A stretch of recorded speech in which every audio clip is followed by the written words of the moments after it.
Om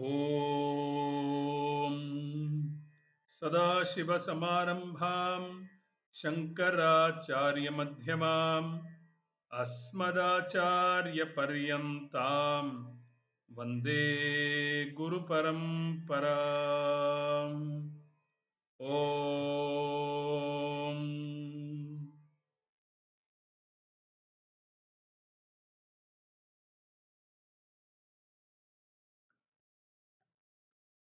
Namaste, all of you. Welcome back to our continuing study of this great text, Vivekachudamani, authored by the great Acharya Srimad Shankaracharya, Adi Shankaracharya,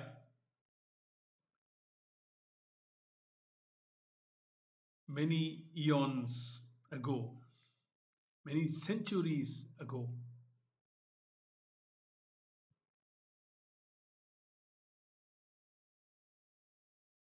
And if this knowledge is available to us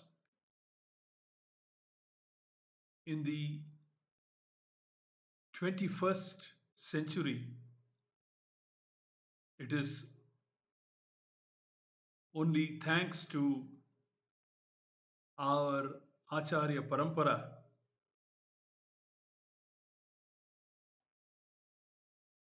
our illustrious Acharya Parampara,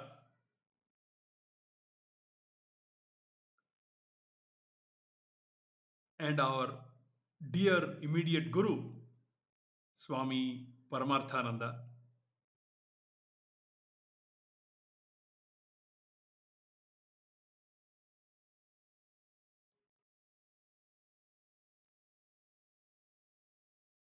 Krishna, in Srimad Bhagavad Gita, in the 29th shloka of chapter 2, he makes a very significant observation.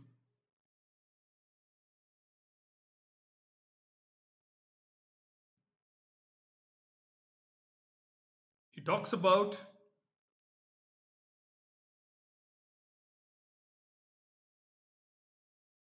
the wonder of a student who understands this teaching.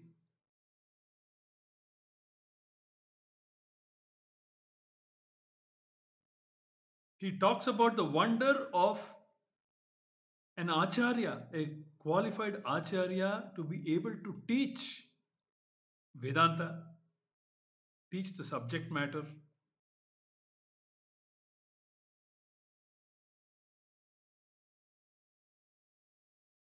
It is a wonder that among millions of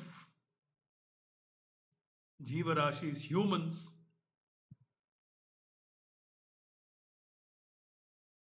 and even among thousands of those who are traversing the spiritual path, just a handful show interest in this teaching. And it is an equal wonder that even after listening to this divine teaching,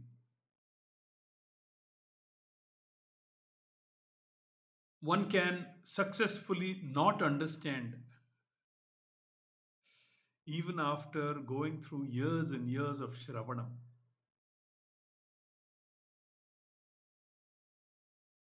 Ascharyavat pashyati kaschidенम आश्चर्यवद् वदति तथैव चान्यः आश्चर्यवच्चैनमन्यः शृणोति श्रुत्वाप्येनं वेद न चैव कश्चित्.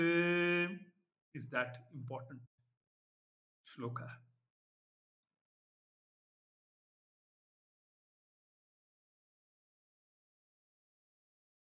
A spiritual seeker, a spiritual student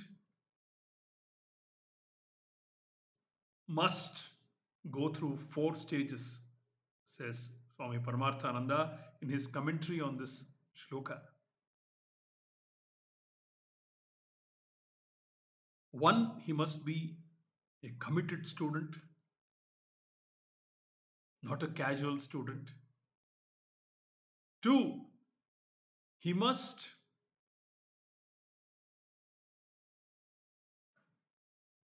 seek knowledge. He must seek knowledge.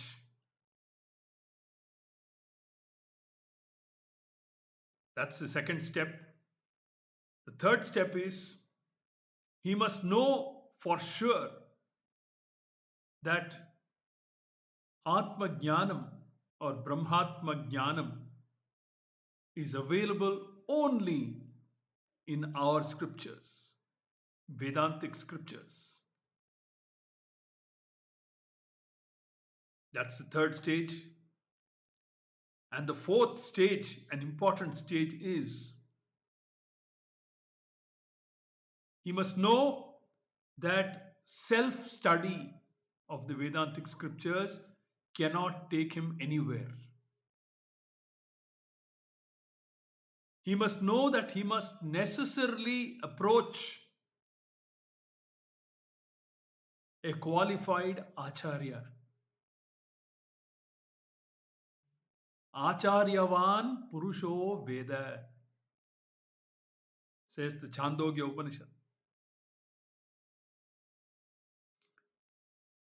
So he must be a serious, committed student. He must be in search of Atma Jnanam knowledge. He must know clearly that such knowledge is available only within the purview of our Vedantic scriptures. And he must know for sure that self study cannot get him anywhere, and that he must approach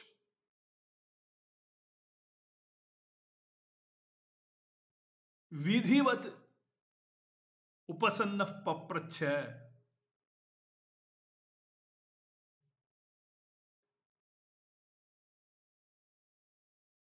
samit pani shrotriyam brahmanishtam. He must properly approach a shrotriya brahmanishta acharya and ask for the knowledge.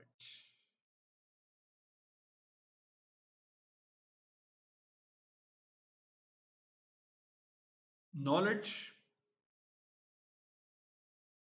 is called Rajavidya and Rajaguhyam by Lord Krishna in the ninth chapter of Srimad Bhagavad Gita.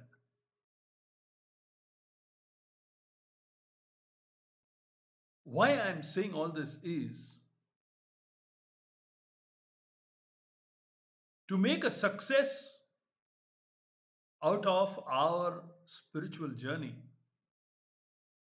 and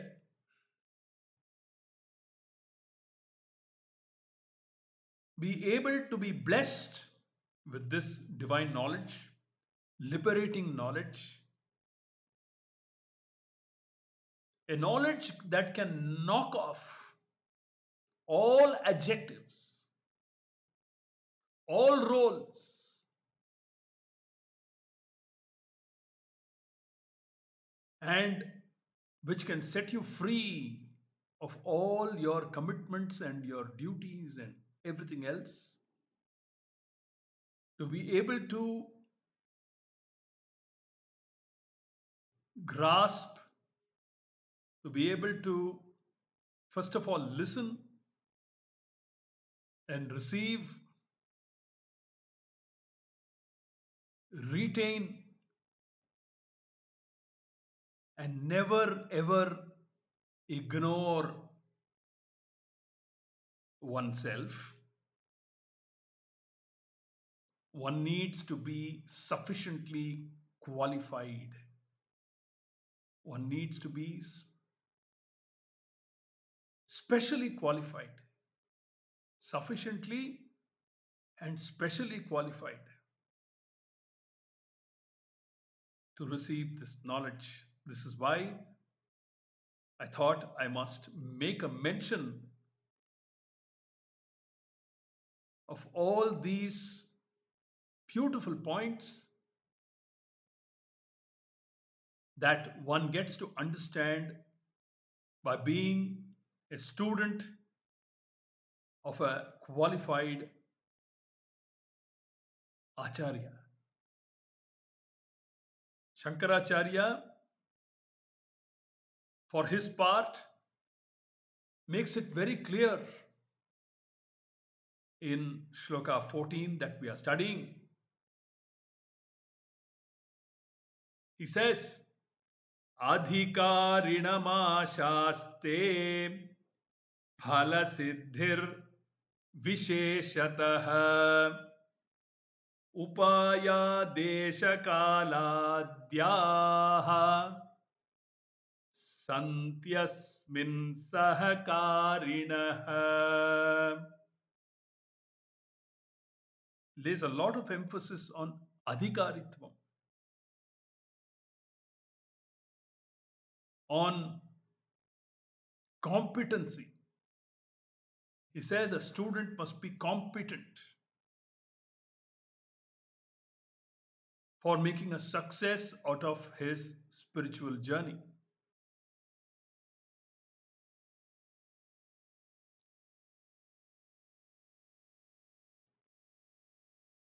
It is a lifelong commitment. Every moment that you live, every breath you take, every move you make,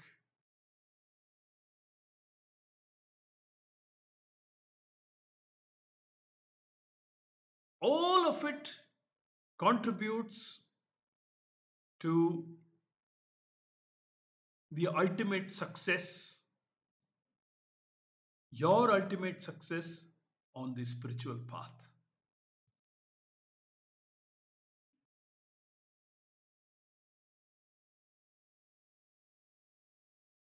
Qualifications are crucial.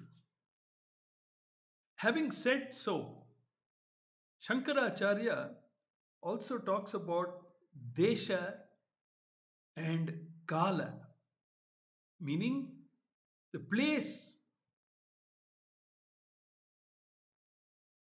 or the environment where this study must take place to contribute to effective learning. Although he only considers desha or the location or the environment as a sahakari sadhanam, not the sakshat sadhanam for gaining knowledge. But he says that the environment can also play its part. If it is a calm environment, a conducive environment, like say the Ganga Tira or an ashram where there's a lot of quietude, which allows one to focus on the subject matter.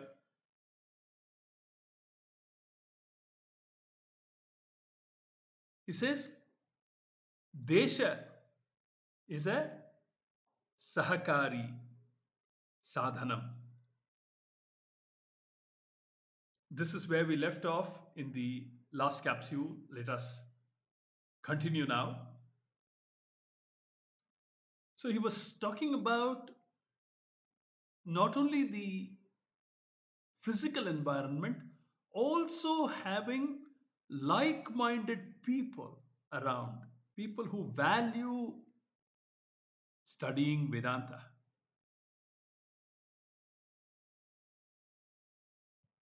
that can also serve as a contributory factor.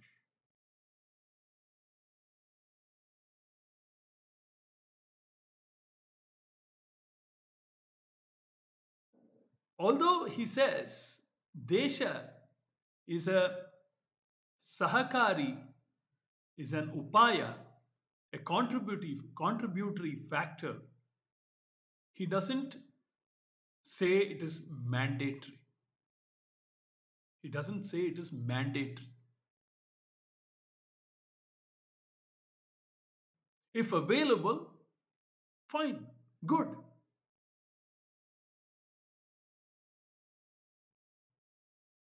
That is why we say taking to taking to sannyasa ashrama can be a contributory factor, can serve as a contributory factor, a conducive environment for study, not a must, not a must.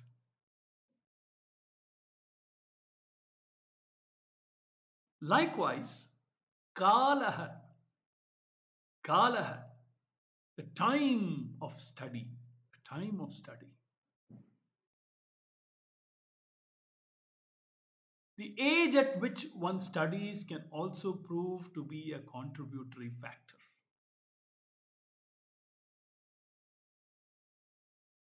Time can refer to two aspects: the age of the person. With age comes maturity. With age comes maturity, resulting from examining one's experiences and learning from them. Parikshya lokan karmachitan brahmano nirvedamaya, says the Mundaka Upanishad.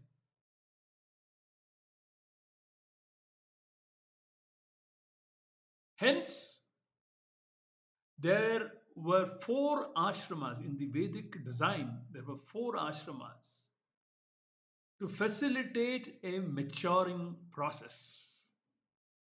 A very well designed Vedic scheme. Brahmacharya ashrama, Grihastha ashrama, Vanaprastha ashrama, and Sannyasa ashrama.